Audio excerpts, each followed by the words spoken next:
একটু মনোযোগ দিয়ে শুনবেন। মুসা নবীর রাগ বেশি না কম? আজরাইলকে স্বর্গে চোখের মনে উল্টা দেয়। এক দোকানদার রাস্তায় বসে কাঁদতেছে। মুসা কয়, কে রে রাস্তাত কান্দিস কে? দোকানের খবর কি? কয়, ফেরাউনের বাবুর্চি বাকি খাতে খাতে সব শেষ, আমার আর কিছু নাই, টাকা চালিয়ে দোকান তুলে দিবার চাই। মুসা আলাইহিস সালাম কয়, কে রে টাকা দিলি দোকান তুলে দিবি? হ্যাঁ, টাকা চালিয়ে কয় দোকান তুলে দিবি। তুই জানিস আমি কার দল করি? মুসা আলাইহিস সালাম বলতেছে, ও ভাই দোকানদার, ফেরাউনের বাবুর্চি কোথায়? ও যাচ্ছে, ওই যে দেখেন। তখন মুসা আলাইহিস সালাম ফেরাউনের বাবুর্চির সামনে যায়, এই টাকা দে।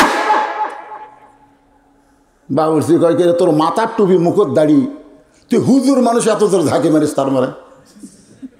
এই তুই জানিস আমি ফেরাউনের লোক? মুসা বলে, তুই জানিস আমি আল্লাহর লোক? তুই করিস ফেরাউনের দল, আমি করি আল্লাহর দল। এই করে বাম হাতে এক চড় মারছে, এক চড়ই বাবুর্চি পড়ছে। এখন আপনারা বলেন, শয়তানের দলের ক্ষমতা বেশি না আল্লাহর দলের ক্ষমতা বেশি? আজরাইল এসে বলতেছে, ও আল্লাহ নেই মুসা, তোমার জান কবজ করবার চাই। মুসা বলতে চাই, তো জান কবজ করবো অত দূরে কেন? আজরাইল কয়, কে রে আমার ডাকে কে রে? আজরাইল যখন মুসা নবীর জান কবজ করার জন্য আসতেছে কাছে, তখন মুসা আলাইহিস সালাম যোগাযোগ করছে কার সাথে? ডাইরেক্ট, আল্লাহ তোমার কালিমুল্লাহ নবী আমি, আর আমার সালাম কালাম না দেয়া সরাসরি জান কবজ করবার চাই, ওকে আমি শিক্ষা দিবার চাই। আল্লাহ কয়, তুমি ছোট মানুষ, কেমনি শিক্ষা দিবে? মুসা বলতেছে, বিসমিল্লাহ কয় একটা চড় মারবো, লাগলে তোমার শক্তি, না লাগলে তোমার শক্তি নাই, কারণ আমি তো চড় মারতেছি কার নামে? বিসমিল্লাহ কয় এমন একটা চড় মারছে, আজরাইল চোখের মনে উল্টা গেছে। সেই মুসার সামনে ফেরাউন জিকির করতেছে, আনা রব্বুকুমুল আলা। মুসা নবী খালি হাত চুলকাই, তোর এখন কি চুলকাই? আল্লাহ ডাক দেয়, বলে, মুসা রে, আমি আল্লাহ কেমন আছি জানবার চাও? তোমাকে ফেরাউনের কাছে পাঠাই দিছি, কিন্তু যুদ্ধ করার জন্যে না, মারামারি করার জন্যে না। উদউ ইলা সাবিলি রব্বিকা বিল হিকমা মাউইজাতিল লিল হাসানা। ধরে কেন সুবহানাল্লাহ।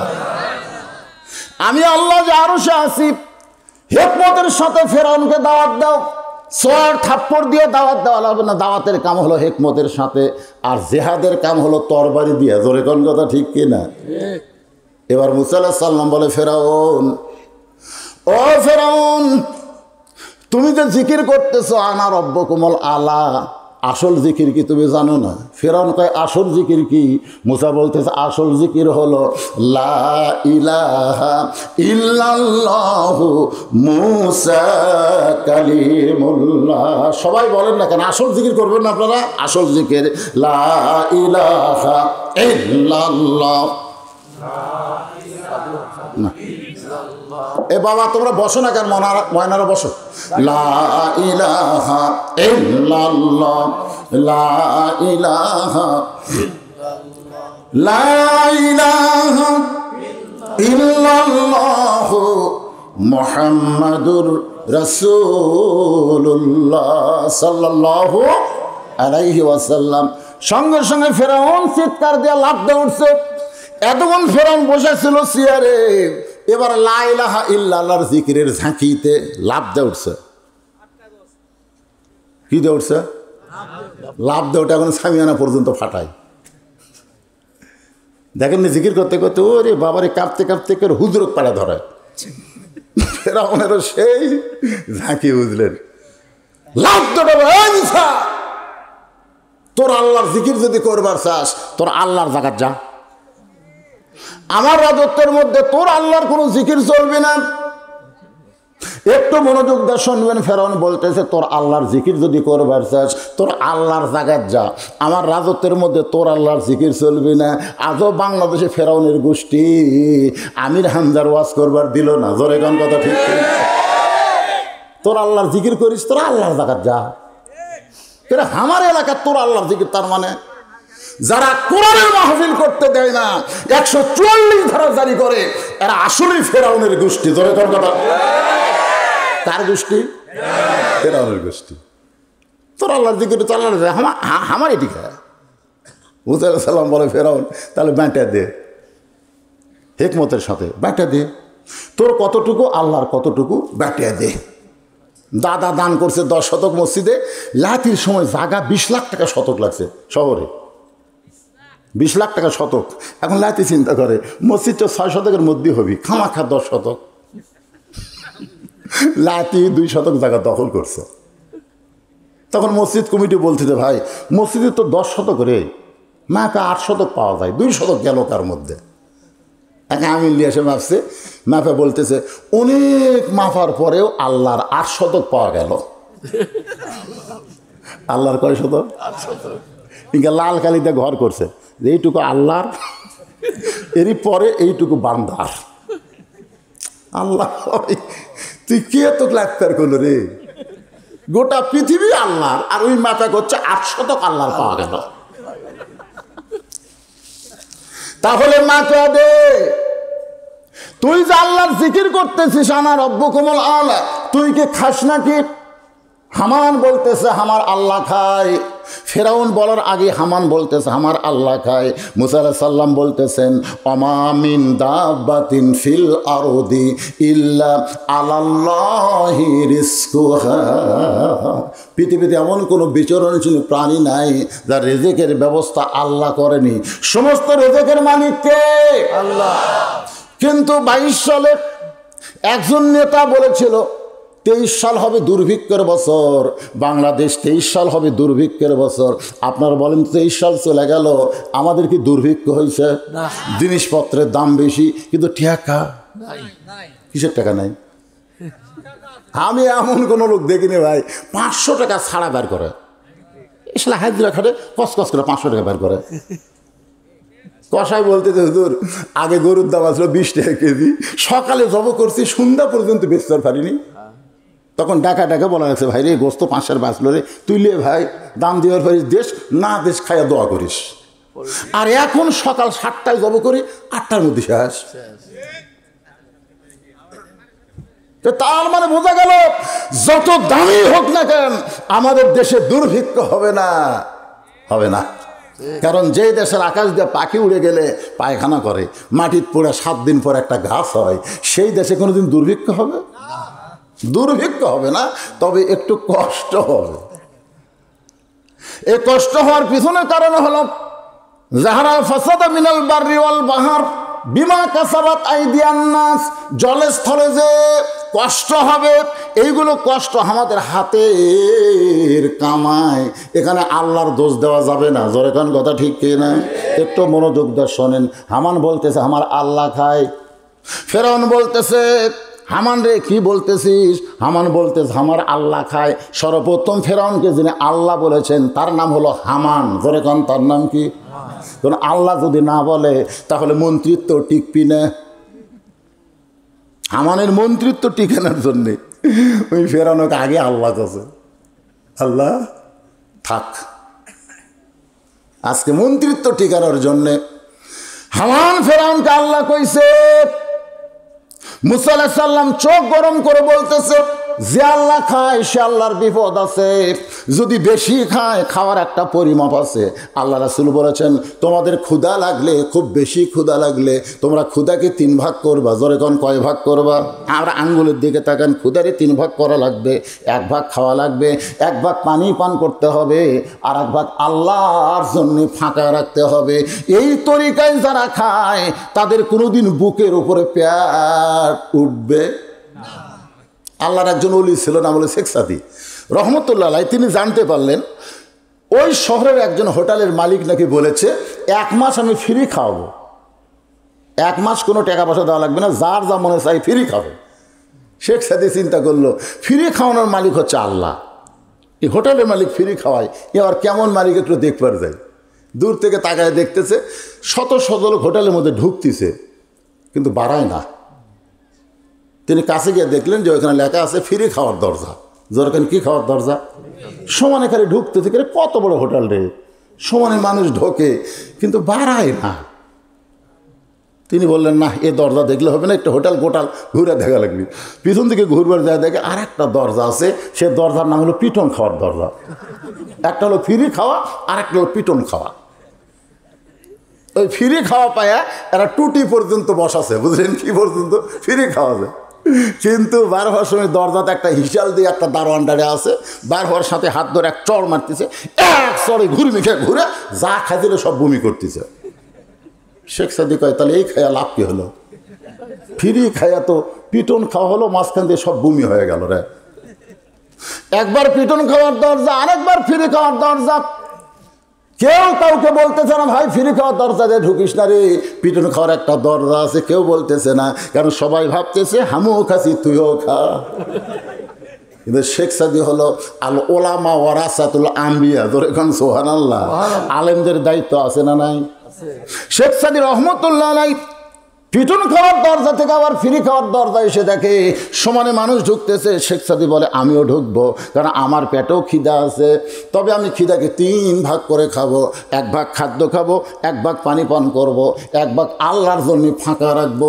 দারোয়ান তুমি যতই জোরে চর মারো না কেন, আমার খাদ্যটুকু পানি ডেঙ্গায় না হয় ফাঁকা জায়গা পুরা হবে, কিন্তু বমি, কারণ আমার খাওয়া থাকবে সবার নিচে, খাওয়া থাকবে কি তার উপরে পানি, তার উপর তুই চর মারবো, তোর চর দিয়ে আমার খাওয়া না হয় পানির মধ্যে আছে, ঘল ঘল করতে পারে, কিন্তু ফাঁকা জায়গা পুরে মুখ দিয়ে পারাবি না। আল্লাহ শেখ সাদি রহমতুল্লাহ এই নবীর সুন্নতকে নিয়ে, নবীর তরিকা নিয়ে হোটেলের মধ্যে ঢুকলেন। ঢোকার সঙ্গে সঙ্গে 2টা হাত ধুইয়া তিনি দস্তরখানা নিজে থেকে বিছাই দিয়া, সেই দস্তরখানা আগে যখন খাবার দিল, আল্লাহর নবীর সুন্নত হলো খাওয়াকে তুমি ছোট ছোট ঘাস করে মুখে দিও, বেশি বেশি করে চাবাবা। ঘাস হবে ছোট, চাবান হবে বেশি, যত বেশি চাবাবেন ওই দাঁতের মধ্য দিয়ে একটা রস বের হবে, ওই রসটার নাম হলো হজমি জারক। যারা চাবা চাবা খাবে তাদের পেপসি খাওয়া লাগবে না, একটা পেপসি খাবেন 40 টাকা, 30 টাকা ইসরায়েলের পকেটে যাবে, আর 10 টাকা বাংলাদেশে থাকবে। ইসরায়েলের একটা পেপসি খাওয়া মানে মুসলমানি রক্ত খাওয়া। কোকা কোলা গলা গলা ভিজাই রে, কোকা কোলাতে গলা ভিজাচ্ছেন, কোকা কোলার মালিক হচ্ছে ইসরায়েল ইহুদি। জোরে কোন কথা, ঠিক কথা কর না মুসলমান। এই যে লিভার ব্রাদার্সের যা কিছু পাবেন, লাইভ বনকন, ইন্টারন্যাশনাল লাক্সন, যতগুলো আছে এই সবগুলো পণ্যের মালিক হচ্ছে ইহুদি। আপনি 1 টাকা করে কিনবেন, ইহুদি টাকা দিবেন, আর ইহুদি সেই টাকাতে গুলি কিনে মুসলমান ইসরায়েল ফিলিস্তিনকে মারতেছে। জোরে কোন কথা, ঠিক কিনা? আজকের মাহফিলে আমরা যদি এই নিয়ত করি, আল্লাহ তোমার ইবাদত ঠিক মতো করবার না পারলো, ইসরায়েলের পণ্য বয়কট করে দিলাম, বাংলাদেশের পণ্য নিব, ইসরায়েলের পণ্য নিব না, ভারতের পণ্য নিব না। ধরে কোন কথা, ঠিক কিনা?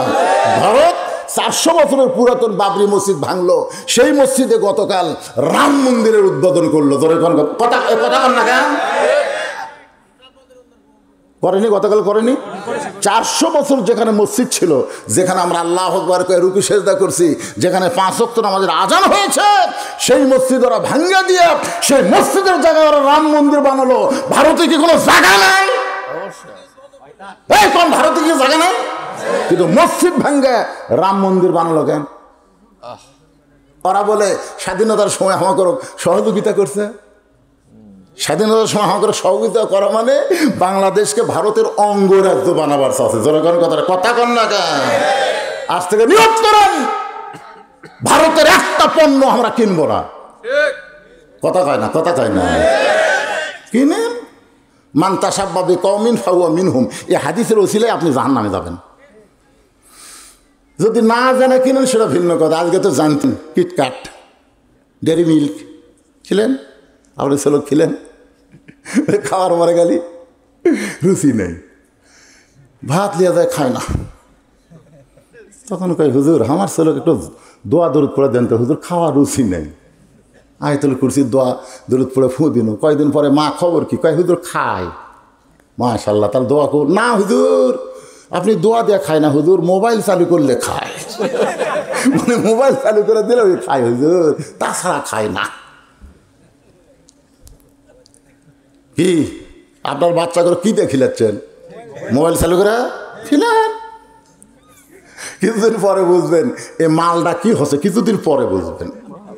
তখন আফসোস করার কোনো লাভ হবে না বাজান। এখন থেকে সতর্ক। ভাত খাইসনি না, না খেয়ে থাক, তাহলে 2 সন্ধ্যা আপনার সন্ধ্যার না খেয়ে এখন কান্দিস কে, ভাত খাবো, তখন আর মোবাইল লাগবে না, গপ গপ করে মারবি। তোর কথা ঠিক এই কিন্ডার জয়, ডেরি মিল্ক, কিটকাট এগুলো খায়া খায়া আর ক্ষুদা আপনি নষ্ট করে দিচ্ছেন। ভারতকে বাংলাদেশের বন্ধু খেরে, যদি বাংলাদেশের বন্ধু হতো তাহলে বাবরি মসজিদ ওরা রাম মন্দির বানাতো না। জোরে কর কথা ঠিক না? আল্লাহর বান্দার একটু মনোযোগ দিয়ে শুনবেন। আল্লাহ খায় না আল্লাহ খাওয়ায়? জোরে জোরে বলা লাগবে। আল্লাহ খায় না খাওয়ায়? আমার আল্লাহ খায় না, কিন্তু ফেরাউন আল্লাহর দাবি করার পরেও খায়। এই খাওয়াটা বুঝাবার যায়। আমি আপনাদেরকে শেখ সাদি রহমতুল্লাহ আলাইহির কাছে নিয়ে গেছি। এখন হোটেলের মধ্যে ঢুকে খাবার যখন সামনে আইছে, আল্লাহুম্মা বারিক লানা পড়েন, আল্লাহুম্মা বারিক লানা ফিমা রাযাকতানা ওয়াকিনা আযাবান্নার। আপনি যে খাবার পায় এই দোয়াটা পড়লেন, এই দোয়া পড়ার পরে যখন খাদ্য খাবেন, ওই খাবারটা আপনাকে আল্লাহর ইবাদতের দিকে নিয়ে যাবে। আর দোয়া দরুদ ছাড়া বিসমিল্লাহ ছাড়া যদি খান, ওই খাওয়াটা আপনাকে শয়তানি কাজে ব্যস্ত করে দিবে। খাওয়ার মধ্যেও নিয়ম আছে, যেরকম আছে না নাই? ছোট ছোট ঘাস বেশি বেশি চাবায়। ক্ষুদাকে 3 ভাগ করে 1 ভাগ খাদ্য খাইছে, 1 ভাগ পানি পান করে, 1 ভাগ ফাঁকা রেখে শেখ সাদি রহমতুল্লাহ আলাই পিটুন খাওয়ার দরজার দিকে যাচ্ছে। এমন সময় হোটেলের বয় ধরে বলতে, হুজুর আপনি কোন দরজায় যাচ্ছেন? বলে ভাই দরজা তো 2টা, একটা হলো ফ্রি খাওয়া, একটা হলো পিটুন খাওয়া। বলে হুজুর আপনি 2টা দরজা দেখছেন, কিন্তু তৃতীয় আর একটা দরজা আছে, সেইটাকে আপনি দেখবেন না। শেখ সাদি বলে সেইটা আবার কোথায়? বলে আমার সঙ্গে চলেন। এবার শেখ সাদিকে নিয়ে গেছে 3য় দরজায়। ওই দরজায় বসে আছে হোটেলের মালিক, ছোট বাচ্চার মতন কাঁদতেছে। আজকে 15 দিনে হলো হোটেল খুলে দিলাম, কিন্তু একজনও নবীর উম্মতকে পাইলাম না। সবাই কাফেরের মতন ঢুকছে, কাফেরের মতন খায় বের হয়ে গেছে। এই জন্য দারোয়ানদা পিটন খায় বমি করায় নিছি। কিন্তু আজকে আপনাকে দেখলাম, আপনি একলা ঢোকেন নাই, আপনার সঙ্গে আমার নবীকে আমি দেখতে পাই। নবী মরে নাই রে, নবী মরে নাই, নবী জীবিত আছে উম্মতের আমলের ভিতরে। মারা গেছে? মারা গেছে। ইমাম মালিক কোন দাড়িওয়ালা টুপিওয়ালা জুব্বাওয়ালা মানুষকে দেখলি তারা হাত ধরে নিয়ে যেতেন বাড়িতে। বলে হুজুর এত বড় আলিম হয়ে আমার মতন সাধারণ ব্যক্তিকে আপনি হাত ধরে আপনার বাড়িতে নিয়ে আসলেন, কারণ কি? বলে এক সন্ধ্যা খাওয়ার চাই ভাই আল্লাহর হস্তে। কোন কি হুজুর, আমি কি আর আপনি কি? কাল পাগল তুই কি? তোর ভিতরে আমি নবীকে দেখতে পাচ্ছি রে। হুজুর আমার মধ্যে নবী কেমনে দেখলেন? বল তোর মাথায় টুপি, মুখে দাড়ি, তোর পরনে সুন্নতের পোশাক, এটা দেখার পরে আমার বিশ্বাস হয়েছে তুই নবীকে মদিনায় রাখিস নাই, নবীকে জায়গা দিয়েছিস তোর কলিজা। লাকাদ কানা লাকুম ফি রাসূলিল্লাহি উসওয়াতুন হাসানা। জোরে কোন সুবহানাল্লাহ। বল হে রাসূল আপনি বলেন, ইন কুনতুম তুহিব্বুনাল্লাহ ফাত্তাবিউনি ইউহিব্বুকুমুল্লাহ। এই আয়াতের তাফসীর হলো, আমার সঙ্গে সকলে পড়েন, উপায় নাই রে, উপায় নাই রে, উপায় নাই, নবী বিনে আল্লাহ পাওয়ার উপায় নাই। মাই গেলে ভাই, হঠাৎ এরকম সাউন্ড জোরে হলো কেন? একটু আসতে দাও। উপায় নাই রে, উপায় নাই রে, উপায় নাই, নবী বিনে আল্লাহ পাওয়ার উপায় নাই। মুসা নবী হিকমতের সাথে বলতে তো, ফেরাউন তুমি যদি একদিন এরকম বেশি খাও, খাওয়ার পরে তোমার হজম করার মিশিং বোঝেন না, 250 গ্রাম পর্যন্ত আপনার মিশিং হজম করবে, আপনাকে সেই মিশিং আল্লাহ সেট করে দিয়েছে। কিন্তু আপনি 750 গ্রাম যদি ঢুকেন, তখন মিশিং বলতেছে আল্লাহ ই জড্ডি ঢুকালো, আমরা তো হজম করার পারতেছি না। আল্লাহকে হজম না করলে হরতাল কর। ওরা যখন হরতাল করছে তখন এটা পচে ধুমা ঢেকুস। যেরকম কি ঢেকুস, ওর কাছে যায় মানে মুখ দিয়ে পচা গন্ধ। যেরকম মুখ দিয়ে কি গন্ধ? কেন হজম যে হয়নি, হজম না হলে এটা কি হবে? পচে গেছে। তখন কয়েকের মানুষ আমার ঢেকুস শুনে লাগ ধরে, মানুষ পায়খানা থেকে লাগ ধরে, ওয়া করলে লাগ ধরে, তাহলে কি হলো? ডাক্তারের কাছে গেছে, মুখ ধরে বলতে, ডক্টর সাহেব এই কাম করছি, এ অকাম করছি, বুদ্ধি কি? তখন জাইমেট দিছে, মডিগার্ড দিছে, তিনটা করে খান। তিনটা করে খেয়ে আসতে একজন বলতেছে, চা কি হলো? হজম হচ্ছে না। বা আপনি টাইগার খান। ভুড়ে ভাই কে এবারে বাঘ কেমনে খায়? টাইগার মানে বাঘ। চাচা এটা সে টাইগার লাগে, আমরা খাই, আপনি কেন দেখাই? ওই আসে টাইগার খাচ্ছে, দেখেন এটা না হলে টাইগার খেরে, এটা নিয়ে হালকা হালকা গন্ধ হয়। আপনারা যারা টাইগার স্পিরিট খান দেখবেন হালকা হালকা একটা গন্ধ আছে না? নাই রে, টাইগার স্পিরিট যারা খাচ্ছে তারা নাফাক হয়ে গেছে। এই দুইটা মাল খবরদার মুখ তুলবেন না। এই যুবকের টাইগার শিকার মতন সাইছে, টাইগার খায়, ধাক্কা ছেলে পড়ে যাবি, তুই টাইগার খাস। এখন হজমি যারো মডিগার্ড জাইমেট খাইয়া এমন অবস্থা হয়ে গেছে, ধুমাটেকো ছোটে না, কিন্তু নিচের দরজা ক্লিয়ার। বুঝতেছেন? তার নাম কি? ডিসেন্ট্রি, পাতলা পায়খানা। মুসা বলে, ফেরাউন রে, তুমি যে আল্লাহর দাবি করতেছো, ওই রকম খাওয়ার পরে তোমার যদি পায়খানা যাও, পায়খানা কমপ্লিট করতেই আবার পেট কামড়। আবার ফেরাউন বসে গেছে, ধর করে বার হয়ে গেল, এখন আর হবি না, লাভ দিয়ে উঠছে, আবার পেট কামড়, আবার বসে গেছে। একবার যায়, তিনবার উঠেছে, চারবার দাঁত বসে, আর লড়বার পারতেছে না। ফেরাউন যে উঠ পেলিছে, ঘাড় কাত হয়ে পড়ে গেছে। ফেরাউন বলতেছে, সাঙ্গ ভাঙ্গ তোমরা কোথায় রে? এরকে আবার শরীরত বল না থাকলো মুখত বল আছে। জোরে কোন কথা ঠিক কিনা? মাজা খেলা হওয়ার পারে না, মাজা ধরে তুলে দেওয়া লাগে, তারপরেও কই খেলা হবি, খেলা কোথায় করবারি না পাগলা, খেলবার গেলে মাজার বল থাকা লাগবে। জোরে কোন কথা ঠিক কিনা? মাজা নাই, খেলা হবি। ফেরাউনের মাজাত নাই বল, চারবার পাতলা পায়খানা। জোরে কোন কয়বার? কিন্তু মুখত বল আছে, মুখ দিয়ে চিল্লায় বলতেছে, সাঙ্গ পাঙ্গ তোরা কোথায় রে? ফেরাউনের সাঙ্গ পাঙ্গ পায়খানার দরজা খুলে দেখে আল্লাহ কাত হয়ে পড়ে আছে। আল্লাহ কাত, আনা রব্বুকুম আল্লাহ কাত। আমি হিন্দুরে কইলাম, কে রে ভাই, তোরা যে দশমীর আগে তারপরে খাবার দেশ, কলা দেশ, দুধ দেশ, কত কি খিলেস রে, কিন্তু আজকে এরকম গুড়ে গুড়ে লেত্তা লেত্তা ডুবার চুকে। তখন বলে, হুজুর আমাকে ধর্ম এইরকমই, এক সময় চুমা খায় আর এক সময় লেত্তা। এটা কোনো ধর্ম হলো কেরে? ধর্ম একটাই। জোরে কোন কয়টা? আরো জোরে। অমাইয়াবতাগি গায়রাল ইসলাম দীনান ফালাই ইউকবালা মিনহু।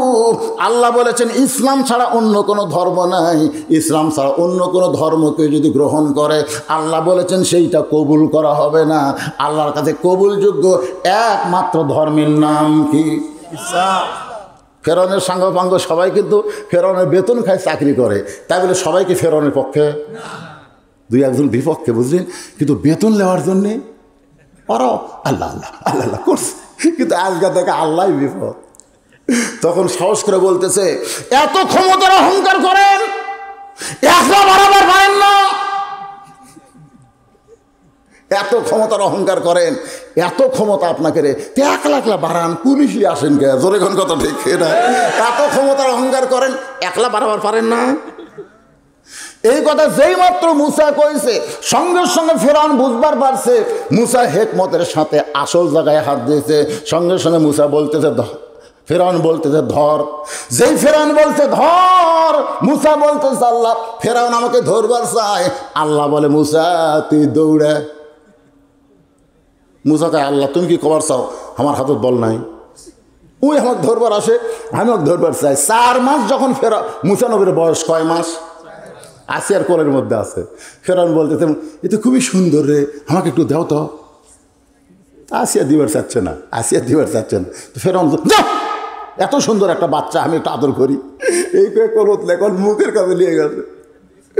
মুসা খাইকে রে, আমার মাও তুরি ভয়ে সিন্ধুকত ভাষা দিছে রে, তুই যে কয়টা বেটা ফেল হবি তুই সবগুলো মারবো। হ্যাঁ, আর তুই হাত কোলো ওই যে ও করতেছে বাম হাতে মারছে সব। 4 মাসের বাচ্চা চল মারছে, মারির দাম নাই। কেরম কি কোন আজরাইলে আসিয়াতে একাগুলো চুলা মারমরে আসিয়া বলতেছে ছোট। যাই হোক, এই নিয়ে বিষয়ের একটা ঘটনা আছে, সেই ঘটনা আমার ইঙ্গিত করার কথা না। আল্লাহ বলে মুসা দৌড়ায় আর ফেরাউন সৈন্য সামন্ত নিয়ে ধাবড়ায়। মুসা বলে আল্লাহর কদ্দূর দৌড়াবো? আল্লাহ বলে জাগা মতো। জোরে কোন কি মতো? বাংলাদেশের মুসলমান আর কত দৌড়াবেন? জাগা মতো যাওয়া লাগবে, জোরে কোন ঠিক কি না? তিন দিকে ফেরাউনের সৈন্য, সামনে সাগর, সামনে হলো সাগর, তিন দিকে ফেরাউন সৈন্য নিয়ে দাঁড়ায় আছে। মুসা বলতেছে আল্লাহ সামনে সাগর, তিন দিকে ফেরাউনের সৈন্য সামন্ত, এখন আমি করব কি? আল্লাহ বলে নাসরুম মিনাল্লাহি ওয়া ফাতহুন কারীব ওয়াবাশশিরিল মুমিনিন। মুসা তাকায় দেখো 12 লাইন রাস্তা বানায় দিছি। মুসা নবী তাকায় দেখে সাগরকে আল্লাহ 12 লাইন রাস্তা বানায় দিছে। ওই সাগরের তলদেশে মুসা নবী যখন রাস্তা পায়, আল্লাহর শুকরিয়া তান 4 রাকাত নামাজ পড়ে। ওই 4 রাকাত নামাজ আল্লাহর এতই ভালো লাগছে, আল্লাহ লাইলাতুল মেরাজে নবীকে ডাক দেন, নবী গো ওই মুসা নবীর 4 রাকাত নামাজ আপনাকে আসরের 4 রাকাত হিসেবে দিয়ে দিলাম। আপনার উম্মতেরা আসরের 4 রাকাত নামাজ যখন জামাতের সঙ্গে আদায় করবে, মুসা নবীর সম পরিমাণ সওয়াব আমি আল্লাহ দান করে দিব। তাহলে 5 ওয়াক্ত নামাজ আমরা আদায় করব কার জন্যে? জবান খুলে বলেন কার জন্যে? এখন মাগরিবের 3 রাকাত নামাজ আদায় করলে আমাদের লাভটা কি হবে? এই কোরআন শরীফের মধ্যে আল্লাহ তাআলা একজন নবীর কথা বলেছেন, যেই নবীর নাম হলো ইয়াকুব নবী। জোরে কোন কি নবী? ইয়াকুব নবী। সবাই বলেন ইয়াকুব নবী বাস করিতেন কেনানে, সবার চাইতে ভালোবাসতেন ইউসুফকে। সুবহানাল্লাহ। ইয়াকুব নবীর কিন্তু 12টা সন্তান। যেরকম কয়টা? আর বউ হলো 2টা। কয় বউ? আল্লাহ তাআলা এই কোরআনে বউয়ের কথা যখন বলবার গেছেন, বউ রে দিলা আমরা বিয়ে করছি, এলা বউ কয়, আপনারা কি কন? হ্যাঁ, আল্লাহ কোরআনে যেখানে বইয়ের কথা বলছেন সেখানে প্রথম মাসনা বলেছেন। মাসনা মানে 2টা বিয়ে করো। 2টা বিয়ে করলে একটা আলাদা মজা হবে, এক বউ খেপে গেলে আরেক বউয়ের কাছে যাবেন। কিন্তু একটা হলে খুব বিপদ ভাই, ওই ভাত দিলে আছে, না দিলে নাই। বেশি কথা বলে নারী নির্যাতনের আইনত ফেলে দিবি। জোরে কোন কথা ঠিক কেন? এই জন্য এক বউ আলাদা খুবই কষ্টে আছি ভাই। আল্লাহ কি কম বোঝে না বেশি বোঝে? এই জন্য 2টার কথা প্রথম কইছে, পারলে 3টা কর, পারলে 4টা কর। যদি না পারো ঘোষ, তাহলে একটা নিয়েই ধৈর্য ধরে থাক। তাহলে ইয়াকুব নবী বিয়া করছেন 2টা। জোরে কোন কয়টা? আল্লাহ নবীর এমন কোন সাহাবী নাই যেই সাহাবী একটা বিয়া করছেন। আল্লাহর এমন কোন নবী নাই যেই নবী একটা বিয়া করছেন। খালি একজন নবী একটা বিয়া করছে, বউ না পাওয়ার কারণে। সেই নবীর নাম হলো আদম নবী। কারণ বিয়া কাকে করবে, যাকে বিয়া করবে সেটাই তার সন্তান হবে। জোরে কোন ঠিক কিনা?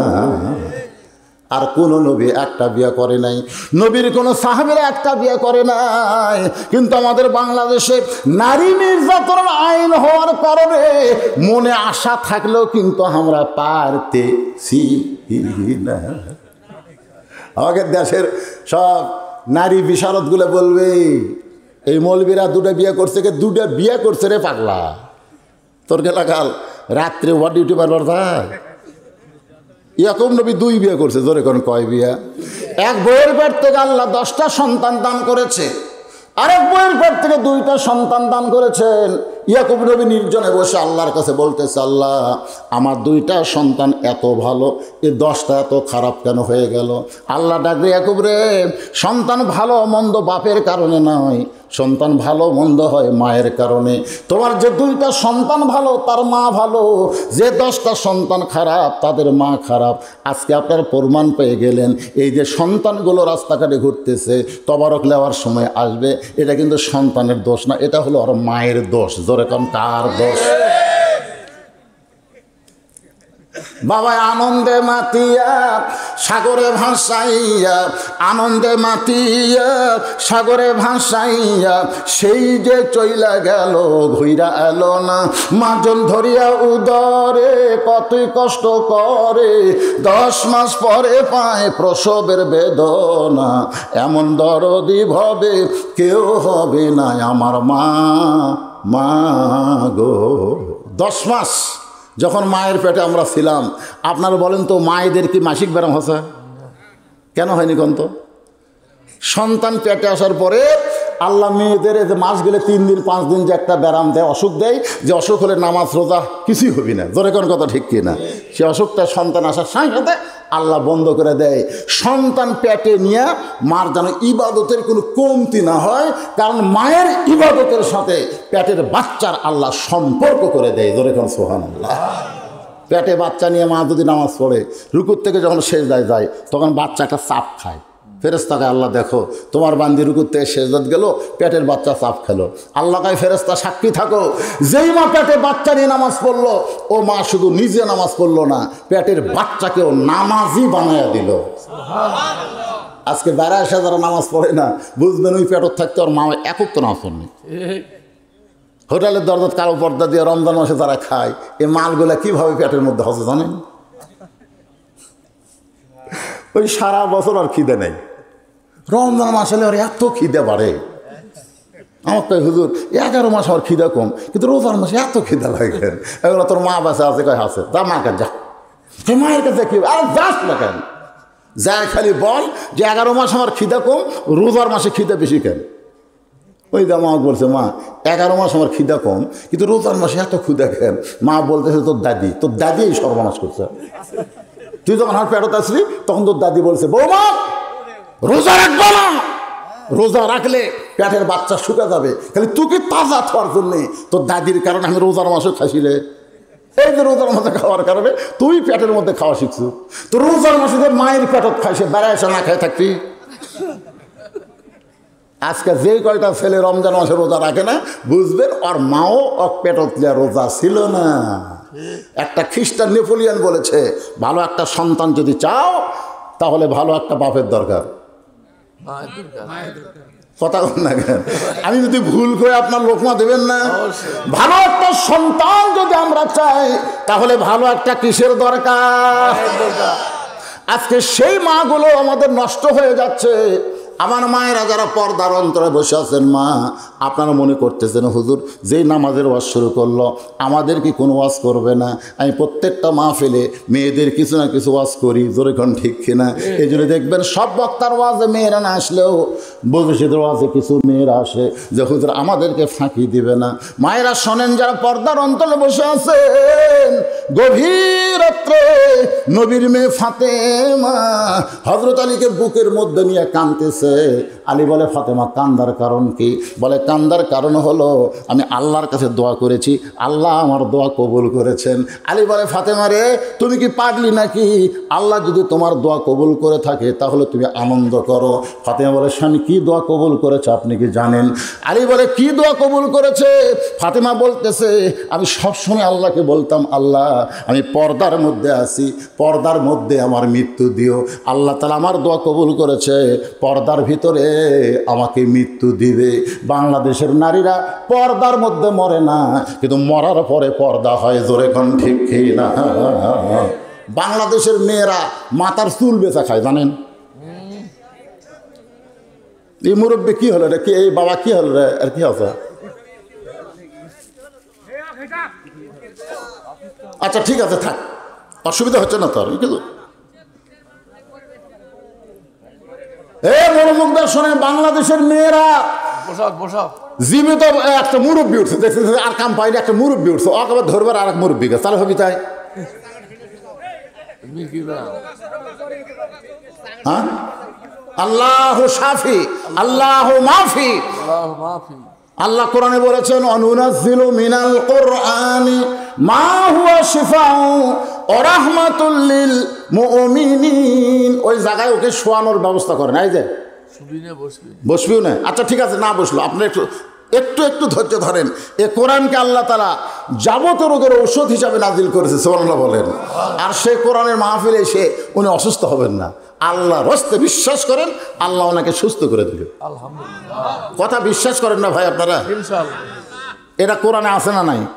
অনুনাজ্জিলু মিনাল কোরআনি মা হুয়া শিফাউ ওয়া রাহমাতুল লিল মুমিনিন। আমি যে গুরুত্বপূর্ণ কথা বলতেছি, বাংলাদেশের মেয়েরা পর্দার ভিতরে মারা যায় না মরার পরে পর্দা হয়? মরার 4 দিন আগে মাথার চুল বেঁচে খাচ্ছে। 1 টাকা কাঁচা টাকার ওজনে চুল দিলে 120 টাকা দেয় পারে। আমি জানি না যে মাইকের চুলের এত দাম। এরা সেই চুল বেচা খাচ্ছে, আর মরার পরে ওর মাথা আবার মেয়েদের কাপড় কয়টা? যখন কয়টা? পুরুষের মতোই কিন্তু 3টা, আর 2টা কাপড় মেয়েদের বেশি। একটা হলো সিনা বাঁধ, আর একটা হলো মাথা বাঁধ। যেরকম একটা হলো সিনা বাঁধ, আর একটা হলো মাথা বাঁধ। এই সিনা, এই বুকের খুবই দাম বাড়ে, এই জন্য মেয়েরা বুক ঢাকা চলা লাগবে। যেরকম ঠিক কিনা? আর এখন কতগুলো মেয়ে আছে, ওরে বাবা রে, হাই টেরাকলে দাঁড়াচ্ছে মাইয়া মাই, সারা জীবন শরীর দেখাতে, আর ভোটরটা বোরকা করিছে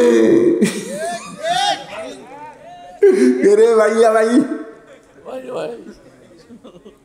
দেখছেন ওই বোরকা পরা ভোট আছে, এক ছোট বাচ্চা আদর করে কলত নিতে, গরিবের এক বাচ্চা ভোট নেওয়ার জন্য কি বুদ্ধি শালা করে, যে কলত নিয়েছে বাচ্চা দিতে পেশাব করে। ওকে আবার সবসময় ভিডিও করতে দিতে, বুঝলেন, যে কলত দিয়েছে বাচ্চা কয়ে শালা নাকি, তুই তো কলত নেওয়ার লোক নয়, তুই ভোটের জন্য কলত দিয়েছ, মারিয়া দিতে ভাই, চ্যাপচার করে মেরে দিতে। আর একটা হলো এই যে মমতাজ, ই ফেল করার পর আমি 4 টাকার দামা চড়ছি ভাই।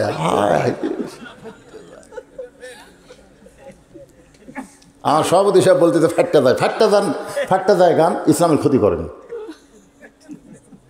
ও একটা মারাত্মক গান গাইছে, সেই গানটা হলো, আগে করো রে মোর আখেরের কাজ, ধ্যান যোগ হয় দিলের নামাজ, ও তোমার পাঞ্জে গানা নামাজ পড়া লাগবে না। আপনারা বলেন তো এই গানটা কি? খালি খারাপ না, শরীয়তে কুফরি গান। জোরে কোন কি গান? ওরে শরীয়তের মৌলানা, চোখ 2টা করলা কানা, কোরআন হলো 90 পারা, তোমরা খুঁজে পাইলা না। আপনার বলেন তো কোরআন কয় পারা? 30 পারা। মেয়া সংসদে আসন পাক, এটা আমরা চাই না।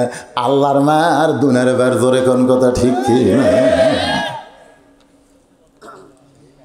মা ফাতেমা চোখের পানি নিয়ে বলে, স্বামী গো, আল্লাহ আমার দোয়া কবুল করেছে, আমার মৃত্যুটা আল্লাহ পর্দার ভিতরে মৃত্যু দিবে। আলী বলে, ফাতেমা তুমি পর্দার মধ্যে আসো, পর্দার মধ্যে আল্লাহ তোমার মৃত্যু দিবে, এখানে খুশি হওয়ার কথা, কান্দো কেন? ফাতেমা বলে, স্বামী গো, সেই মৃত্যু কবে হবে আপনি কি জানেন? আলী বলে, ফাতেমা মৃত্যুর কথা দুনিয়ার কেউ বলতে পারে না। ফাতেমা বলে, আল্লাহ যদি জানায় তাহলে বলতে পারে। আলী বলে, ফাতেমা কি বলবার চান? ফাতেমা বলে, স্বামী গো, আল্লাহ পাক আমাকে জানাইছে আজকে গভীর রাত্রে ফাতেমার মৃত্যু হবে। যেই বলছে গভীর রাত্রে ফাতেমার মৃত্যু হবে, গাছের গোড়া কাটলে গাছটা যেমন ঠাস করে পড়ে যায়, হযরত আলী তেমনি পড়ে গেলেন ঘরের মাঝায়। মা ফাতেমা মুচকি মুচকি হেসে স্বামীর কপালে চুমা দিয়ে বলে, স্বামী গো, এমন করে আপনি কাঁদবেন না, কারণ দুনিয়াতে আসা হয়েছে যাওয়ার জন্যে। যারা আমরা দুনিয়াতে এসেছি কেউ থাকার জন্যে না, আসলে যাইতে হবে। যত বড়ই মরদ হন, এখন তো মরদ আবার মেয়া হওয়ার চিন্তা করতেছে। 7ম শ্রেণীর একটা বইয়ে দেখলাম, নাম হলো শরীফ। নাম কি?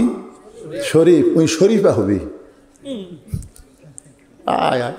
7ম শ্রেণীর মধ্যে কি লেখাপড়া দিচ্ছে দেখছেন? শরীফ। এখন শরীফা হওয়ার জন্য মানে নিজেই পুরুষ মানুষ মেয়ে হবি, আর মন খালি মেয়ে হওয়ার চায়। আস্তে আস্তে মেয়েকের মতন চুল চষে, মেয়েকের মতন লিপস্টিক দেয়, মেয়েকের মতন ভুরু পেন করে, মেয়েকের মতন হাই হিল করে, মেয়েকের মতন বুক করবার চায়। এটা দিয়ে আস্তে আস্তে সমকামিতার দিকে আমাদের বাংলাদেশকে নিয়ে যাবার চাচ্ছে শিক্ষামন্ত্রী। ধরে কোন কথা ঠিক করে? আপনার সন্তানকে কোন জায়গা দিয়েছেন বাজা? দেখেন না, দুই একটা লেডিসের মতন হাঁটে, দুই একটা ছেলে কিন্তু হাঁটন কিন্তু মেয়ে মানুষের মতন দেখতে পারেন না, আপনি দেখতে পারেন না? এমন একটা স্কিন প্যান্ট পরছে ভাই রে, উড়াত মুরাত চাপা ধরে কিচিরি কিচিরি কিচিরি কিচিরি কিচিরি।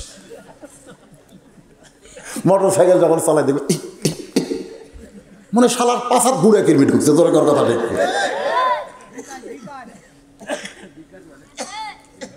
একটু মনোযোগ দিয়ে শুনবেন, শরীফ যদি শরীফা হওয়ার চায় তাহলে শরীফাও কিন্তু শরীফ হওয়ার চেষ্টা করবে, জোরে কোন কথা ঠিক কিনা? দেখবেন কতকগুলা মেয়ে পুরুষের মতন পোশাক পরে পুরুষের মতন চলাফেরা করতে চায়, আবার কতকগুলা পুরুষ মানুষ মেয়েদের মতন মাথার চুল থসে, কানের দুল পরছে। ওই যে জায়েদ খান যে ইমামদেরকে শালা কইছে, আর দুইটা কানত দেখলাম দুইটা দুল। পরে এসে বলতেছে আমি মাফ চাই, আমি ইমামদেরকে সব ইমামকে শালা কই দিই। তখন দেখি আর দুই কানের দুল করে ঝুলতেছে, কে রে তুই মরদ মানুষ, তোর কানের দুল করে? আপনার দেখেন না কতগুলো ছেলে হাতে চুরি দিয়ে বেড়ায়, কে রে মরদ মানুষ তুই কে চুরি রে? মরদ মরদের মতন হওয়া লাগবে, জোরে কোন কথা ঠিক কিনা? মরদের মতন হওয়া লাগবে।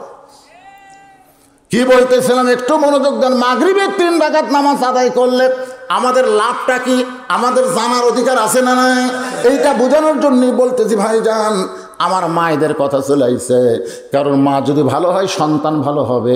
একটা ভালো মায়ের গল্প বলতেছি। হযরত আলীর কপালে চুম্বন দিয়ে বলে, স্বামী গো, এই দুনিয়াতে আসলে যাইতে হবে, এই দুনিয়া থেকে আমাদের সবাইকেই যাইতে হবে, ধরে কোন কথা ঠিক কিনা?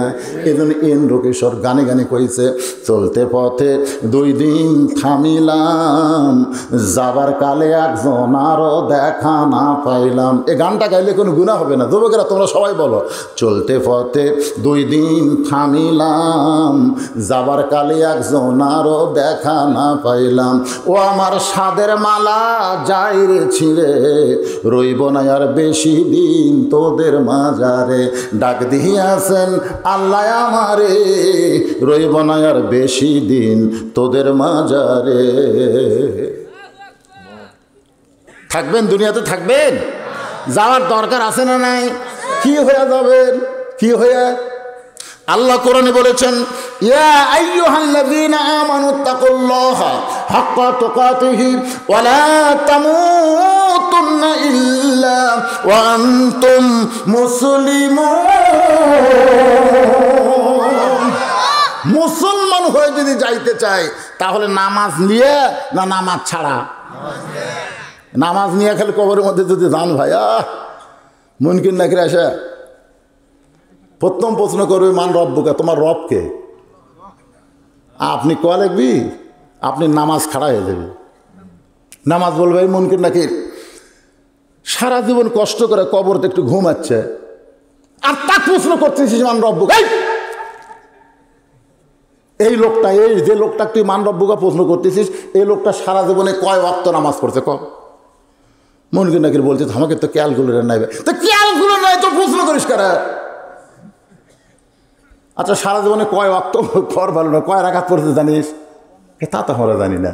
তাহলে শোন, আমি ওনার নামাজ, যাকে তুই মান রব্বুকা প্রশ্ন করতেছিস, আমি হলাম তার নামাজ। প্রথমে মসজিদে গিয়া নিয়ত করার পরেই আলহামদুলিল্লাহি রাব্বিল আলামিন, রুকুতে গিয়া বলেছে সুবহান রাব্বিয়াল আযীম, সেজদাত গিয়ে বলেছে সুবহান রাব্বিয়াল আলা।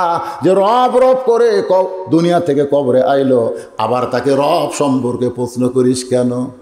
মুনকির নাকির বলে, আল্লাহ তোমার বান্দাকে মান রব্বুকা প্রশ্ন করার পরে নামাজ শেখাবা খেপছে। আল্লাহ বলে যে নামাজ নিয়ে কবরে আইছে, তার রবের উত্তর হয়ে গেছে। আমি সেই নামাজ নিয়ে আপনাদের সামনে ওয়াজ করতেছি। রাসূল বলেছেন, মান রব্বুকা প্রশ্নের উত্তর যখন কোনো বান্দা দিবার পারবে, পরের 2টা প্রশ্নের উত্তর আল্লাহ তার জন্য সহজ করে দিবে। তাহলে এখন বলেন নামাজের দরকার আছে না নাই? আমি সেই নামাজ নিয়ে কথা বলতে গিয়া মা ফাতেমার কথা বলতেছি। আমার মায়েরা যারা পর্দার অন্তর আছেন একটু মনোযোগ দিয়ে শোনেন। হযরত আলীকে বলতেছে, স্বামী গো, আসলে যাইতে হবে, এমন করে আপনি কাঁদবেন না। আমি মরে গেলে আমার 3টা চাওয়া আপনাকে পুরা করা লাগবে। আলী বলে, ফাতেমা, দুনিয়ার জীবনে গরিব ছিলাম বলে কিছুই চাইলা না, মরার পরে কি চাইবা ফাতেমা? বলে, 1 নম্বর চাওয়া হলো আমাকে রাতের অন্ধকারে দাফন করা লাগবে। রাতের অন্ধকারে মৃত্যুবরণ করব, আর দিনের আলোতে দাফন করলে হবে না, রাতের অন্ধকারে আমাকে কবর দেওয়া লাগবে। আমার 2 নম্বর চাওয়া হলো আমার কোনো জানাজার ব্যবস্থা করবেন না, আমার কোনো দোয়ার অনুষ্ঠান করবেন না। কারণ দুনিয়ার সব মানুষ যদি বলে ফাতেমা ভালো, আর আপনি যদি বলেন ফাতেমা খারাপ, তাহলে ওই দোয়া দিয়ে কোনো ফাতেমার লাভ হবে না। আর দুনিয়ার তামাম মানুষ যদি বলে ফাতেমা খারাপ, আর আপনি যদি বলেন আমার বউ ফাতেমা ভালো, এক স্বামীর সার্টিফিকেটে ফাতেমার 8টা জান্নাতের দরজা আল্লাহ খুলে দিল। ওগো স্বামী, আমার লাশটা খাটনিতে তুলবেন না, কারণ আমি ফাতেমার দেহের ওজন কত এটা দুনিয়ার কোনো মানুষ বুঝতে পারুক, এইটা আমার পছন্দ হয় না। আমার বাবা যদি দুনিয়াতে থাকতো, মরা মেয়ের লাশের খাটনি বাবা কান্দে নিবার পারতো। আমার হাসান হোসেন যদি বড় হইতো, মায়ের লাশের খাটনি কান্দে নিবার পারতো। কিন্তু 6 মাস আগে আমার বাবা দুনিয়া থেকে বিদায় নিয়েছে।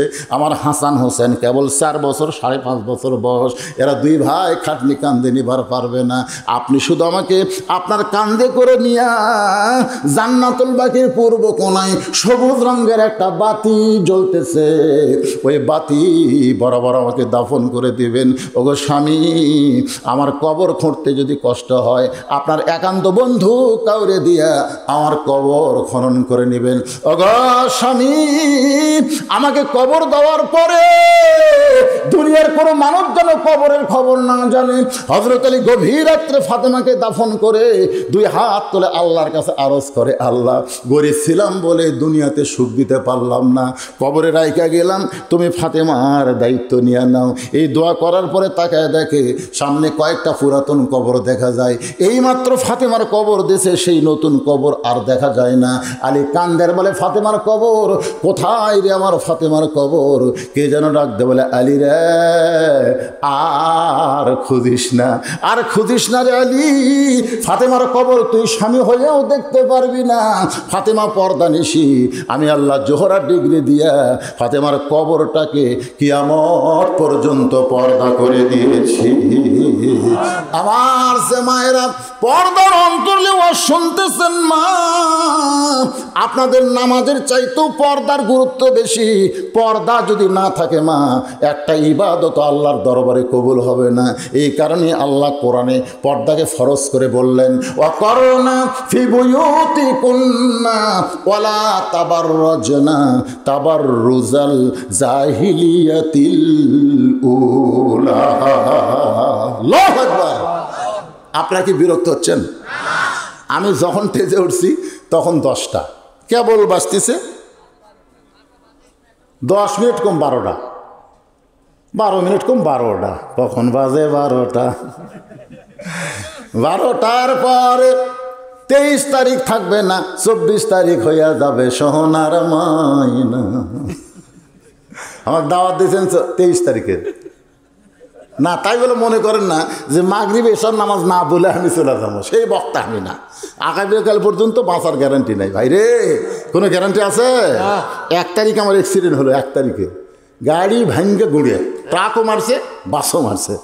এরই মধ্যে আল্লাহ চ্যাপটা করে বেঁচাতে হতে পারে। আমি গাড়ির দিকে থেকে কই, যেভাবে গাড়ি ভাঙলো, আমার যদি খালি আর 16 আনার 1 আনা ভাঙতো, আমার অবস্থা শেষ। আমার এই অ্যাক্সিডেন্টের খবর আমার মায়ের কাছে একজন ভুল করে দিয়েছে, বলছে আপনার ছেলে অ্যাক্সিডেন্ট করছে। যদি বলতো আপনার ছেলের গাড়ি অ্যাক্সিডেন্ট করছে, তাহলে আমার মাও কিন্তু এরকম হতো না। যেই শুনছে আমি অ্যাক্সিডেন্ট করছি, সাথে সাথে স্ট্রোক। আমার মা স্ট্রোক করলো সাথে সাথে। হ্যাঁ, আমার মা আর বাঁচলো না। 25 তারিখে, ডিসেম্বরের 25 তারিখে আমার মা দুনিয়া থেকে বিদায় নিল। বাজান, একটু মনোযোগ দিয়ে শুনবেন। যে অস্ত্র আমি ধরছি কমপ্লিট না করে যদি এখান থেকে চলে যায়, আপনাদের মনের মধ্যে কষ্ট থাকবে। হয়তো হুজুর আগামী বছর দাওয়াত দেওয়ার চেষ্টা করতেছে। আগামী বছর তো দূরের কথা, আগামীকাল পর্যন্ত কোনো গ্যারান্টি এই যে সিংড়া আইছি, সিংড়া থেকে বাড়ি যাবো তার কোনো গ্যারান্টি নাই। বউ আমার কানে কানে কয় আবার কিন্তু আওয়ামী লীগ, দেখে শুনে ওয়াজ করবেন, ধরা যেন পড়েন না। আমি কইলাম বউ রে, পুলিশ ধরার চিন্তা করিস না রে, আজরাইল ধরার চিন্তা কর। মুসলমান আর্ধেক ইমান চাই পুলিশ ধরার চিন্তায়। কিন্তু পুলিশ ধরার চিন্তা করবো কেন? পুলিশ ধরবি চোর ডাকাত, ধরে কোন কথা ঠিক কিনা? ভালো মানুষ পুলিশ ধরে পারে, কি এক বিপদ হয়ে গেল। আসেন আল্লাহর বান্দারা, মা ফাতেমার কবর। মা ফাতেমা কিন্তু একটা গুরুত্বপূর্ণ কথা বলেছে, আসলে যাইতে হবে, আসলে যাইতে হবে। এই বিশ্বাস যারা করেন তারা দুই হাত তুলে আমার আল্লাহকে একটু দেখান। তারা বিশ্বাস করেন আসলে যাইতে হবে, তারা তোলেন। আচ্ছা মাশাআল্লাহ, আসলে যাওয়া লাগবে না এরকম কোনো মরদ আছেন? তার মানে বোঝা গেল আসলে যাওয়া লাগবে। কিন্তু ফিলিস্তিনের একজন মা তার দুইটা সন্তান চলে যাওয়ার পরে মুস্কি মুস্কি হাসতেছে। সাংবাদিক গিয়া বলে, মা আপনার দুইটা সন্তানকে ইসরায়েল ইহুদিরা গুলি করে হত্যা করলো, এরপরেও আপনি কেন হাসতেছেন? আপনার কি চোখে কান্না আসে না? বলে, আমার দুইটা সন্তান এমন একটা জায়গায় গেছে যে জায়গাটা আমার আল্লাহ জান্নাত বানায়া দিছে। কিন্তু যেদিন ডাক পড়িবে, সবাই বলেন, কিন্তু যেদিন ডাক পড়িবে কবর মাঝে যাইতে, জোগাড় কিছু করছো বন্ধু তার মাঝে বিছাইতে। যে কোনো মুহূর্তে কবরের ডাক আমাদের এসে যাবে। এই জন্য নবীর এতিম ঘর মাদ্রাসা, যেই ঘরে সরকারি কোনো সাহায্য নাই, সরকারি কোনো বেতন নাই, আপনারা যেটা দান করবেন আল্লাহ তাআলা আপনাদের রিজিকের মধ্যে এই মাদ্রাসা চালানোকে বাজেট করেছে। ধরে কোন সুবহানাল্লাহ। 114টা সূরা কোরআন শরীফের মধ্যে আছে। 114 জন বান্দাকে বলবো 1 মণ করে ধান অথবা 1000 করে টাকা এতিম মাদ্রাসায় দান করা লাগবে। এই মাদ্রাসা আপনার দানের মাধ্যমে চলবে। আপনি দুনিয়া থেকে চলে যাবেন কিন্তু মাদ্রাসা থাকবে। আপনার কবরকে আল্লাহ তাআলা মাদ্রাসা চালানোর কারণে জান্নাতের টুকরা বানায় দিবে। যাদের বাপ মা কবরে গেছে, বাপ মার কথা মনে করে যদি 1 মণ ধান দেন, তখন জোর না বেজোর? বেজোর। জোহর 2 রাকাত হলেও জোর না, জোহর 4 রাকাত জোর, আসর 4 রাকাত জোর, ফজর 2 রাকাত হলেও জোর, কিন্তু মাগরিবের 3 রাকাত হলো বেজোর। আপনারা বলেন তো 5 ওয়াক্ত নামাজের মধ্যে সবচাইতে কম সময়ের মধ্যে কোন নামাজ শেষ করা লাগে? আরো জোরে কন। ফজরে আজান দেওয়ার 8 ঘন্টা পরে ফজরের নামাজ হয়। জোহরে আজান দেওয়ার 15 মিনিট পরে জোহরের জামাত হয়। আসরের আজান দিয়ে 15 মিনিট পরে আসরের জামাত হয়। মাগরিবের আজান দিয়ে 15 মিনিট পরে যদি মুসল্লি আসে, আইসা দেখবে মসজিদ আছে কিন্তু মুসল্লি। এত অল্প সময়ের নামাজ হলো মাগরিবের নামাজ, তারপর বেজোর নামাজ। এই নামাজটা কেমনে পাইলাম? ইয়াকুব আলাইহিস সালামের সন্তানের মধ্যে ইউসুফকে ওরা 10 জন মিলে কূপের মধ্যে ফেলে দিয়েছিল। আমার আল্লাহ তাআলা কূপ থেকে ইউসুফকে রক্ষা করে এক সময় মিশরের প্রেসিডেন্ট বানায় দিল। ধরে কোন সুবহানাল্লাহ। সবাই আমার সঙ্গে যারা পারেন তারা পড়েন, তো ইজ্জু মান তাশা পড়েন, তো ইজ্জু মান তাশা ওয়া তুযিল্লু মান তাশা বিয়াদিকাল খায়র ইন্নাকা আলা কুল্লি শাইইন কাদির। আপনারা বলেন তো, ভালো মানুষকে ইউসুফের বিরুদ্ধে জেলখানা দিছিল না? আচ্ছা, ভালো মানুষকে জেলখানাতে রাখলে তার সম্মান বাড়ে না কমে? কথা কয় না। কোনো চোর ডাকাত মার্ডার কেসের আসামি জেলখানা থেকে যদি বের হয়, জনগণ তাকে সালাম দেয়, টাকা দিয়ে তুই বাড়াছ রে, তোর ফাঁসি হওয়ার কথা ছিল। কিন্তু কোনো আলেম যখন জেলখানা থেকে বের হয়, আপনারা বলেন তো তার দাম বাড়ে না কমে? আমির হামদার ওয়াজে আগে হচ্ছিল 10,000, এখন হয় 50,000। আলেমরা জেলখানায় গেলে তাদের সম্মান দিন দিন বাড়ে। বাংলাদেশের একজন আলেম হাসপাতাল জেলখানায় মারা গেল, অথচ গোটা পৃথিবীর মধ্যে তার জানাজার নামাজ সবচাইতে বেশি হলো। পৃথিবীর এমন কোনো মুসলিম দেশ নাই যেই দেশে কোরআনের পাখির জানাজা হয় নাই। আর বাংলাদেশে এমন কোনো উপজেলা নাই যে উপজেলার মধ্যে আল্লামা সাইদি হুজুরের জানাজা হয়নি। ধরে কোন কথা ঠিক না? এই জন্য একটা গানও আছে, আল্লামা সাইদি তুমি মরনি, সবাই বলেন আল্লামা সাইদি তুমি মরনি, শহীদ হয়েছ আমরা এটাই জানি। আল্লাহর বান্দারা একজন সুবহানাল্লাহ কাছে বাদ বাকি বলতেছেন না, না বলেন আপনার সুবহানাল্লাহ আল্লাহর ঠেকা নেই, কি কোন ঠেকা আছে আল্লাহর? আল্লাহর বান্দারা একটু শোনেন, ইউসুফ নবীকে একসময় আল্লাহ তাআলা মিশরের প্রেসিডেন্ট বানায় দিল, যে 10টা ভাই কুয়ার মধ্যে ফেলে দিয়েছিল, ওরাই 10 জনকে ইউসুফের সামনে দাঁড়ায় বলে, জাহাপনা আমরা ইয়াকুব নবীর সন্তান, খাদ্য নেওয়ার জন্য আপনার সামনে আইছি, মেহেরবানি করে আপনি আমাদের একটু খাবার ব্যবস্থা করেন। ইউসুফ চোখ বন্ধ করে চিন্তা করে, এরাই তো 10 জন, আমাকে হাত পাও বান্ধা কুয়ার মধ্যে ফেলে দিল, এখন এরাই আমাকে জাহাপনা বলতেছে, সুবহানাল্লাহ কর না কেন? তাহলে সম্মান দেওয়ার মালিককে, অপমান করার মালিককে, ভালো মন্দর মালিককে, সমস্ত ক্ষমতার মালিককে। ইউসুফ নবীর সঙ্গে ইয়াকুব নবীর দেখা হচ্ছে, অন্ধ হয়ে গেছে সন্তানের শোকে কাঁদতে কাঁদতে। বাজান ইউসুফের জামার ঘষ্টনে আল্লাহ তাআলা ইয়াকুব নবীর দৃষ্টি ফিরিয়ে দিয়েছে, সন্তানকে বুকের মধ্যে নিয়ে শুকরিয়া তান 3 রাকাত নামাজ আদায় করে। এই 3 রাকাত নামাজ আল্লাহর এতই ভালো লাগছে, আল্লাহ ডাক দিল, হাবিবুল্লাহ ইয়াকুব ইউসুফ নবীর 3 রাকাত নামাজ আপনার উম্মতের জন্য মাগরিবের 3 রাকাত ফরজ হিসাবে দিয়ে দিলাম, জামাতের সঙ্গে যখন আদায় করবে এই 2টা নবীর সমন্বয়ের সওয়াব আমি আল্লাহ তাদের আমল নামায় দিয়ে দিব। এশার 4 রাকাত ফরজ নামাজ, বর্তমানে একজন নবী এখনো মরে নাই, 4র্থ আসমানে আল্লাহ তাআলা সসম্মানে রাইখা দিয়েছেন। আপনারা বলেন তো সেই নবীর নাম কি? ঈসা আলাইহিস সালাম। ঈসা আলাইহিস সালাম 4র্থ আসমানে, অথচ খ্রিস্টানরা বিশ্বাস করে ঈসা নবীকে ইহুদিরা হত্যা করছে। আসলে ইহুদিরা ঈসা নবীকে হত্যা করতে পারে নাই, ইহুদিরা ঈসা নবীকে হত্যা করার জন্য তার বাড়ি ঘেরাও করছিল। ঈসা কান্দের বলে, আল্লাহ যেইভাবে লাঠি সোটা অস্ত্র নিয়ে আমার বাড়ি ঘেরাও করছে, এখন দরজা খুলে বের হলেই তোর আমাকে পিটা মারবে। আল্লাহকে, ঈসা রে দরজা দিয়ে তোমাকে বের হওয়া লাগবে না, আমি ঘরের ছাদ ফাঁকা করে আমার আসমানে তোমাকে উঠাইয়া নিব। ইহুদির মধ্যে যে বড় বীর, ওর আবার ধৈর্য কম। ফিরে এতক্ষণ দরজা পাহারা দেখি হবে রে, দরজা ভাঙ্গা ভিতরে ঢোকা হোক। দরজা ভাঙ্গা ভিতরে ঢুকে বলতে, ঈসা রে, কে রে ঈসা, তুই কোথায় গেলি? ঈসা নবী ঘরের মধ্যে নাই। আল্লাহ তাআলা ওই ইহুদি বীরের চেহারা ঈসা নবীর মতো বানায়া দিছে। ঘুরিয়া ঘুরিয়া পাইনি, দরজার বাইরে বলতেছে, ভাই রে বহু চেষ্টা করলাম, ঈসাক পেলাম না। যারা বাইরে অস্ত্র নিয়ে আছে তারা কয়, তুই কে? তুই কে রে? আমি তোরকে বীর, মার। আসলে ঈসা নবী কিন্তু মরে নাই, ওই ইহুদি বীরের চেহারা ঈসা নবীর মতন করে দিয়েছিল, আর ইহুদিরা বারবাকি সৈন্যরা তাকে হত্যা করলো। বর্তমানে ঈসা আলাইহিস সালাম 4র্থ আসমানে সসম্মানে রয়েছে, ধরে কান সুবহানাল্লাহ। আল্লাহ যখন ঈসা নবীকে 4র্থ আসমানে নিয়ে যায়, ওই সময় ঈসা বলেছিল, আল্লাহ দুনিয়াতে মানুষ মরার জন্যে যায়, দুনিয়াতে মানুষ কিসের জন্যে যায়? আসল কথাটা বলতে আপনাকে কোন জায়গায় বাঁচতেছে? দুনিয়াতে আমরা কিসের জন্য আছি? বাঁচার জন্য না মরার জন্য? মরার জন্য আছি ভাই, দুনিয়াতে মরার জন্য আছি। দুনিয়াতে মানুষ মরার জন্য যায়, কিন্তু আমার যে মৃত্যু হলো না, আমার কি মৃত্যু হবে না? আল্লাহ বলে, ঈসা রে তোমারও মৃত্যু হবে।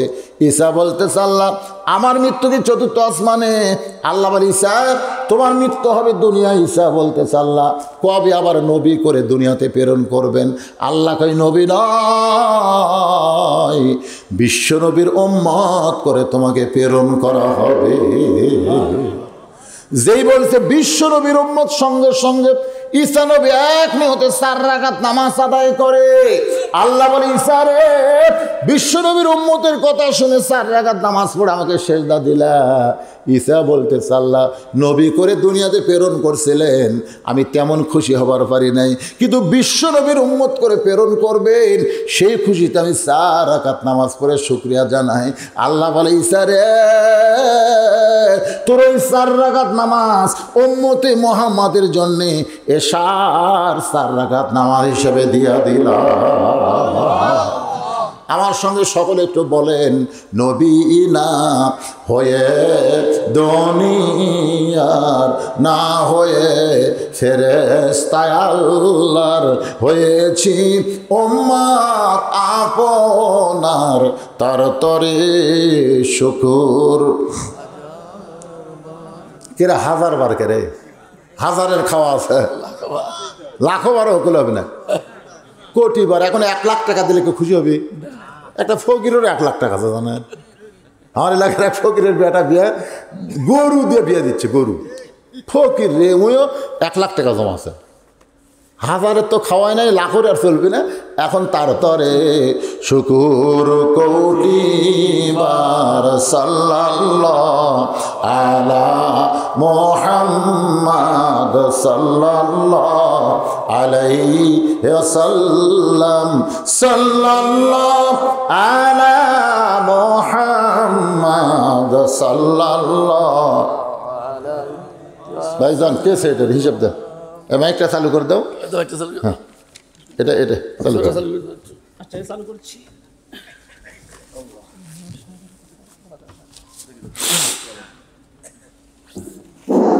আলহামদুলিল্লাহ, আমরা প্রধান বক্তার মুখ থেকে অনেক মূল্যবান কথা শুনলাম।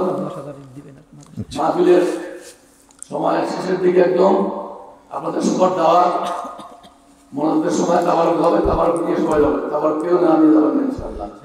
এ পর্যায়ে এখন আমাদের নতুন মাদ্রাসা সংক্ষিপ্ত একটু হিসাব দিচ্ছে এই মাদ্রাসা সেক্রেটারি জেদাউল করি, সংক্ষিপ্ত একটু হিসাব জেদাউল করি। আরেকটি ঘটনা ঘটে, ওমা তুনফিকু মিন শাইইন ফি সাবিলিল্লাহি ইউওয়াফা ইলাইকুম ওয়া আনতুম লা তুযলামুন। আস্তাগফিরুল্লাহ রাব্বি মিন কুল্লি জামমি ওয়া আতুবু ইলাইহি, লা হাওলা ওয়া লা কুওয়াতা ইল্লা বিল্লাহিল আলিয়্যিল আযীম। সবাই হাত তুলি, আল্লাহুম্মা আমিন। সবাই হাত তোলো, সবাই হাত তুলি, আল্লাহুম্মা আমিন। আল্লাহ, যারা তাবারক দেবেন এই মনোবতের মধ্যে দিয়ে শেষ করে দেন। আয় আল্লাহ তাআলা, কঠিন শীতের ভিতরে মাগরিবের নামাজের পর থেকে রাত 12:15 পার হয়ে গেছে। এই দীর্ঘ সময় পর্যন্ত তোমার পাগল বান্দা বান্দিরা আরামের বাড়ি ঘুমকে বাদ দিয়া কোরআন হাদিসের মহব্বত কলিজার মধ্যে নিয়ে এই জান্নাতের বাগানে বসে বসে কোরআন হাদিসের আলোচনা শোনার শেষে আমি গুনাহগারের সঙ্গে রহমতের দরজায় ফকির হয়ে দোকানা হাত তুলেছে। মেহেরবানি করে আজকের মাহফিল আমাদের সকলের হেদায়েতের জন্যে, নাজাতের জন্যে, জান্নাতের জন্যে কবুল করো। এই মাহফিলের শুরু থেকে শেষ পর্যন্ত যত আলোচনা হয়েছে আল্লাহ, এর মধ্যে যদি ত্রুটি হয়, ভুল হয়, মাফ করে দিও। এর জাহাদিয়া মঞ্জুর করো। সোনার মদিনায় নবী পাকের রওজা মোবারকে আল্লাহ কবুল করে নিও। তামাম আম্বিয়ায়ে কেরাম, আসহাবে কেরাম, তাবিঈনে কেরাম, তাবিঈনে কেরাম, তামাম পৃথিবীর মাটির নিচে যত মুমিন মুমিনা শুয়ে আছে আল্লাহ, সকলের আরওয়াহ পরে হাদিয়া কবুল করো। মাবুদ, আমরা যারা হাত তুলেছি, আমাদের জনম দুঃখনী মা যাদের কবরে চলে গেছে আল্লাহ, মেহেরবানি করে মায়ের কবরকে জান্নাতের টুকরা বানায়া দিও আল্লাহ।